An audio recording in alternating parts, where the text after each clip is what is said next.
Hi, I'm Ron Price, owner and operator of Productive Outcomes, author of the book Play Nice in Your Sandbox at Work, here for the next to the last installment of CPR, Conflict Prevention and Resolution.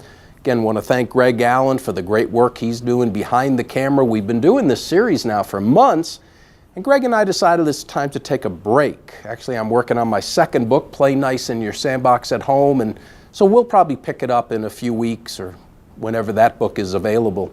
But today I want to talk to you about chapter 26 from the book, 26 or 27, don't quote me, read it.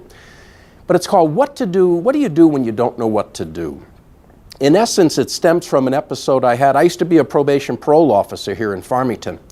Had a client who did really, really well. Like so many, had a problem with alcohol, made some bad decisions, but we sent him off to treatment and he did great. Came back, did so well, I let him off probation early, and I would often see him at a supermarket that I frequented.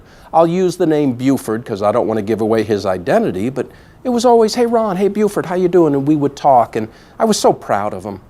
Years later, I'm no longer a probation parole officer, I catch wind that he's drinking again. And I was troubled. I wanted to do something, but I didn't know what to do. I wasn't his PO anymore. I couldn't just say, hey, cut it out. I didn't know what to do. I was troubled by that. So I said, well, if I don't know what to do, I'll ask him. So I went to the supermarket. I said, Buford, I got a problem. What's that, Ron? I said, well, I got this guy. He was one of my probation clients, just like you. He had a problem with alcohol, but he did really, really well. And now I find out he's drinking again, and I don't know, should I go and say something to him or just mind my own business? And he said, well, do you care about the guy? I said, Buford, I do. I'm not going to tell you we're best friends, but I'd hate to see him lose everything he worked so hard for.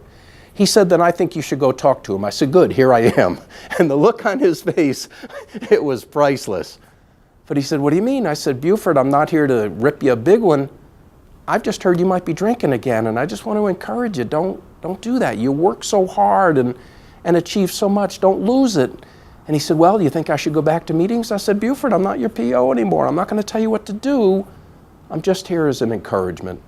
Do the right thing. You know what that is. And I'm telling you, folks, he shook my hand with an appreciation like I maybe have never felt in my life. If you don't know what to do in a troubled relationship with somebody else, ask them. Come right out and say, you know what? I know there's friction between us. I don't know what I'm doing to cause it. I don't know how to fix it. What can I do? And if you come with the right tone, the right attitude, you're very likely going to get the right response, and you'll find your resolution, your conflict resolved, and your relationship improved. That's my hope. Give it a try. Let me know what you think. We'll be back next week with the final installment of CPR.